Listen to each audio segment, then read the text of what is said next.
Even though the sales for the console got nowhere near what Nintendo have managed with the Wii and Switch, it's hard to argue with the claim that the N64 is Nintendo's most iconic console. It's also probably responsible for your mum calling every console you own for the rest of time a Nintendo, but that's another story. Just like the OG PlayStation, while a lot of the library of games has dated considerably by this point, there are a select few on the N64 that have seemed to defy the ravages of time and also 3D game development as a whole. Here are some N64 games that will make you do the Ratatouille critic thing. Note, please do not eat Pilot Wing 64. But first, we've teamed up with our friends at Kepler Interactive to give 5 of you cool cats and kittens the chance to win a Steam key for the brand new Cat Quest 3 on Steam. Simply comment Cat Quest 3 please down below to enter, and we will draw winners around launch time on August 8th.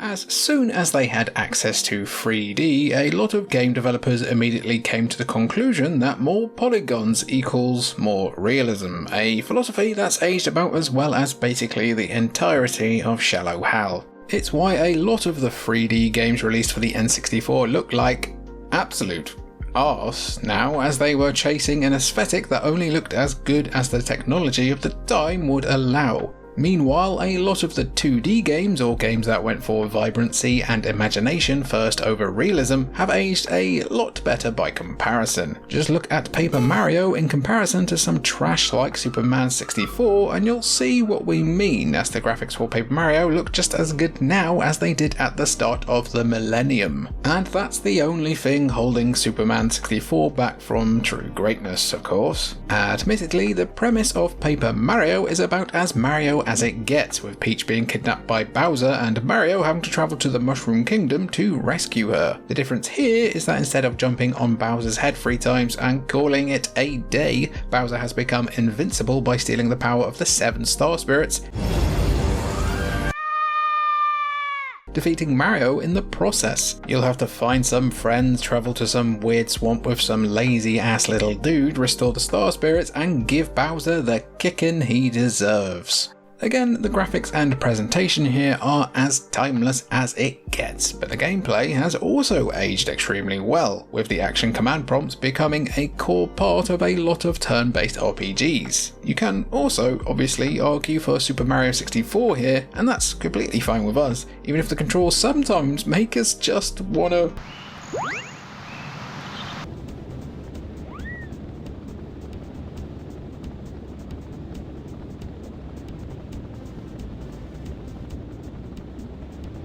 The Nintendo 64 was the company's first proper foray into the brave new world that was the third dimension. So naturally, there have been plenty of games on the N64 that haven't really aged well. If we're being honest, we'd probably say that about the graphics for nearly every early 3D game ever, because what's going on here?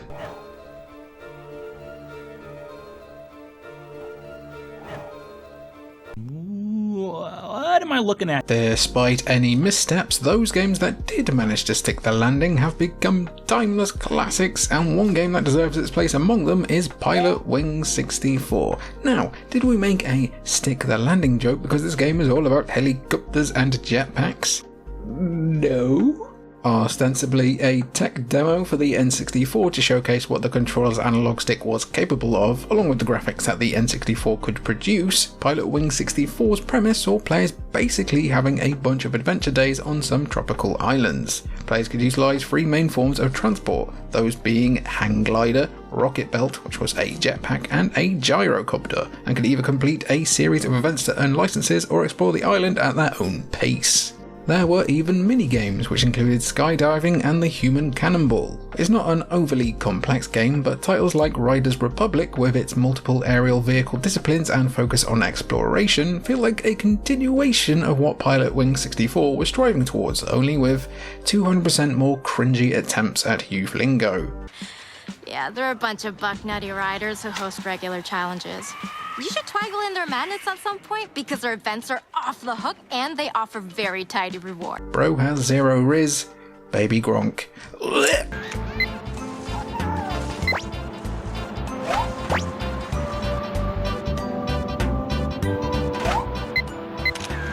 After an incredibly popular anime, a trading card game that caused many a playground civil war, Dan Jacobs, may you never know peace for stealing my Magneton, you rat, and the iconic Pokemon Red, Blue and Yellow, and also stayed here for the N64, it was time for Nintendo and the Pokemon Company to see how versatile their fledgling franchise truly was. Pokemon Snap was that first experiment in a spin-off, and it's widely considered to be one of the best non-mainline Pokemon games ever made. Not bad for a game that's essentially an on-rails photo up, but that simplicity has helped Pokemon Snap to become a truly timeless N64 classic. There is such a thing as over-egging the pudding after all, but Pokemon Snap is just as fun and accessible now as it was back in the year 2000. Instead of capturing Pokemon and forcing them to fight to the death with hammers, Mr. Mime has a lot of blood on his hands, Pokemon Snap follows the aptly named Todd Snap, who's summoned by Professor Oak to come visit Pokemon Island and help with his scientific research. You'll do that by riding an amphibious buggy around various on-rail tracks, snapping pictures of Pokemon in their natural habitats. As you make the rounds, you'll unlock new routes and new accessories that can help unlock secret areas or new Pokemon to picture, adding to the game's replay value immensely. While it took Nintendo 20 years to pull it out of their bag of tricks, they did make a sequel, New Pokemon Snap, for the Switch, which essentially has the same gameplay structure, only with prettier graphics. If that doesn't scream timeless game design, I don't know what does.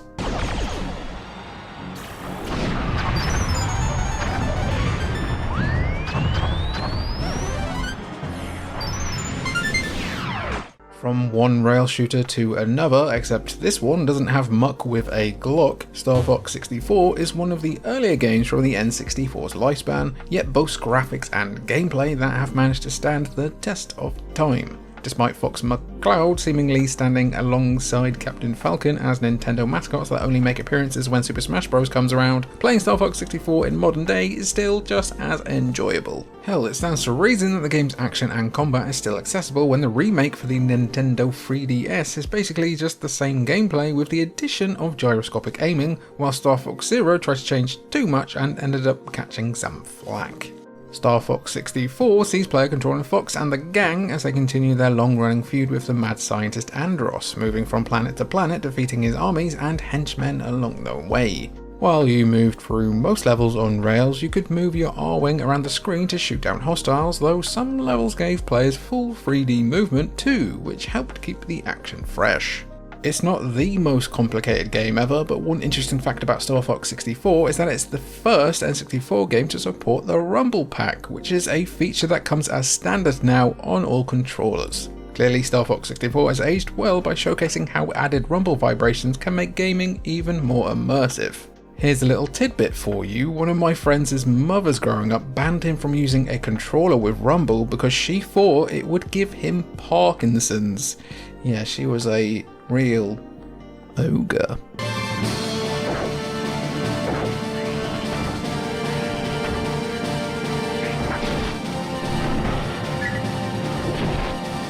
Real-time strategy games and consoles often go as well together as a McFlurry machine and not being broken, which is to say, they don't really. Most RTS games run into massive difficulty trying to adapt the control scheme of a mouse and keyboard to a controller, so when a strategy game manages to nail it, people tend to notice. That's pretty much what happened when Ogre Battle 64, Person of a Lordly Caliber, launched in Japan and America, and it probably would have happened in the PAL regions too if it launched here, but clearly our caliber wasn't lordly enough. We invented lords. Anyway, the third game in the Ogre Battle series, Ogre Battle 64, continues the RTS gameplay of the first game, albeit with better graphics and sprites along with a new world, story and characters, and it's one of the best RPGs on the N64. You control Magnus, a captain in Palatinus' southern region of Alba who finds himself dragged into the country's civil war. Joining with the Revolutionary Army and its leader Frederick, you'll travel through the kingdom of Palatinus, liberating regions as you go while recruiting new troops for your army.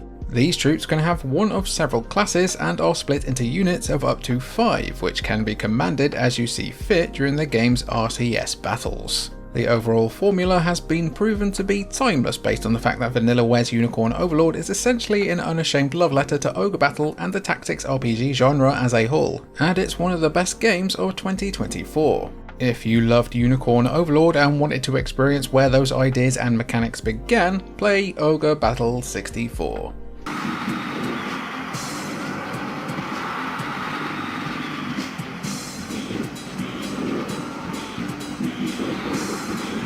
Another one for the Cultured Vulture soundboard that no one is making. We're pretty big fans of the Aki Engine wrestling games here. The Mad Lads managed to release 6 wrestling games on the N64 that represented nearly every major wrestling promotion around in the 90s. Poor ECW had to make do with Acclaim Entertainment, sadly. Still not the worst thing that happened to them though. Anyway, while there's a lot of love online for Virtual Pro Wrestling 2, which focused on Japanese wrestling and even included mechanics to accommodate for the MMA shoot fighting promotions that were around at the time, like Pride FC, most would tend to agree that WWF No Mercy was Aki at their absolute best on the N64.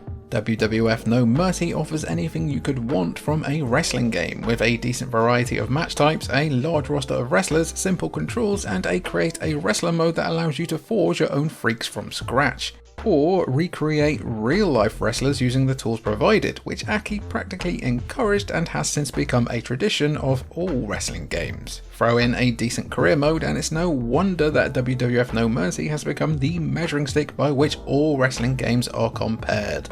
To be clear though, it's mainly the gameplay that's aged well, as nowadays some of the graphics look as bad as Val Venus's soul. Future Dark Side of the Ring subject, meet the dark side of the Force.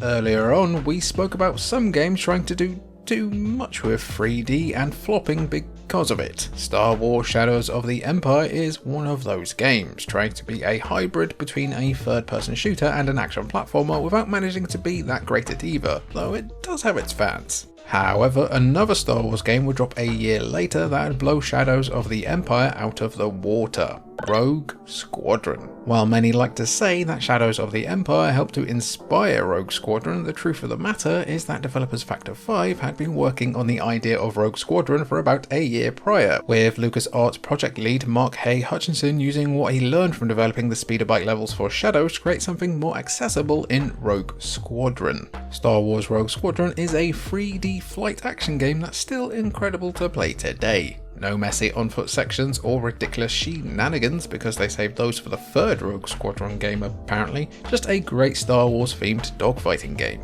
Players control Luke Skywalker in the time between the first 2 movies as you take the fight to the Empire across various planets. While the core gameplay hasn't aged a day since the game's release in 1998, Star Wars Rogue Squadron earns bonus vintage points from us considering it featured a clone of Palpatine 2 decades before The Rise of Skywalker did, as the last level ties into the Dark Empire comic book run. The more you know, etc, etc. You may know we like this next game too, we've talked about it once or twice.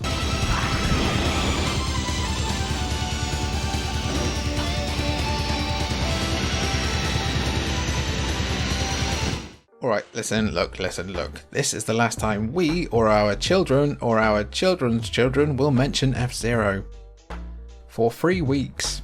At one time, F-Zero was Nintendo's premier racing game franchise, but it would seem that Mario Kart has fully taken that spot now. We'd call that a shame, but one look at the track design for Mario Kart 8 Deluxe, specifically its anti-gravity settings, and you'll see that a lot of the design and influence of F-Zero is on full display. There's even a Mute City track, which in our eyes just proves how timeless the whole F-Zero series truly is, but F-Zero X in particular deserves a lot of praise for how well it's aged. For starters, the fact that the game can handle 30 races on the track at any one time while still being a relatively smooth experience, especially compared to other N64 games, is very impressive. Granted, sacrifices had to be made in order to make the performance as impressive as it is, with the graphics in particular being regarded as some of the worst on the console at the time. I mean, that's harsh. Ignore some aged visuals though, and the core gameplay here is exceptional, even if it'll take you a few hours to master its subtleties. Other parts of F-Zero X that have aged incredibly well here are the excellent soundtrack, the ability to tune your vehicle ahead of each race depending on how complex the track is, and the whole concept of the X Cup, which fortunately isn't a competition to placate Elon Musk's ego. The X Cup doesn't feature pre-made tracks, instead letting players loose on tracks that have been randomly generated by the game. And given how procedural generation has become a big part of game design these days, F-Zero X was way ahead of its time.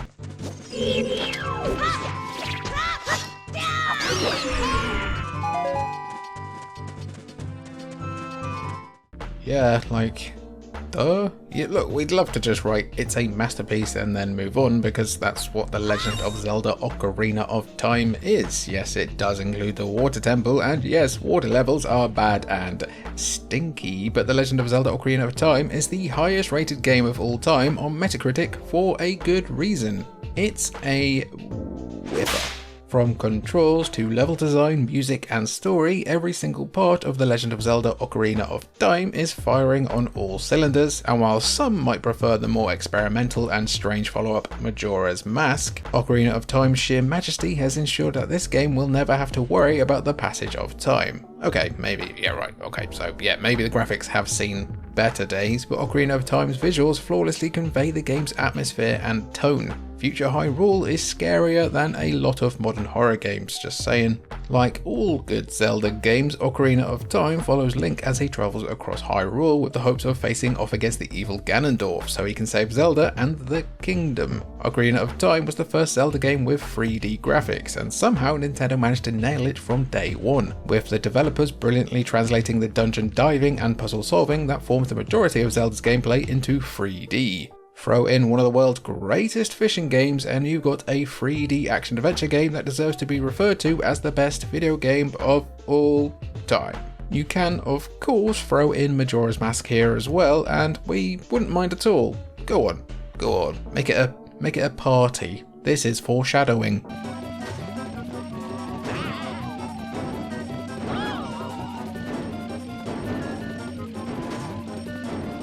The only real differences between Mario Party 1, 2 and the third one is the minigames and the boards, so we've lumped them all together for this entry because quite frankly all of them have aged pretty well. You want proof? Just look at Mario Party Superstars for the Nintendo Switch, which brought back 5 different boards from across the N64 Mario Party trilogy, along with minigames from the first 8 games, and they're still just as fun now as they were in the 90s. While Mario Party has dabbled with its formula and mechanics in the past, the core has always remained the same. Use dice to move around a board while screwing over your mates at every possible opportunity. That mantra started with the Mario Party N64 trilogy and it'll be there forever. The already mentioned boards that appeared in Mario Party Superstars showcase Mario Party at its best / most rage-inducing, depending on which end of the luck you're getting. If you just want the Mario Party game that's aged the best though on N64, stick with Mario Party 2 and 3, as Mario Party 2 introduced mechanics that have become a core part of the overall experience, including certain minigame types and the ability to practice minigames before playing them. Still, all 3 of them are terrific examples of multiplayer gaming at its best on N64, until someone gets salty that they didn't win and calls their mum to pick them up. We all had that friend back in the day, the kind of friend who probably nowadays leaves community notes on shitposts on Twitter.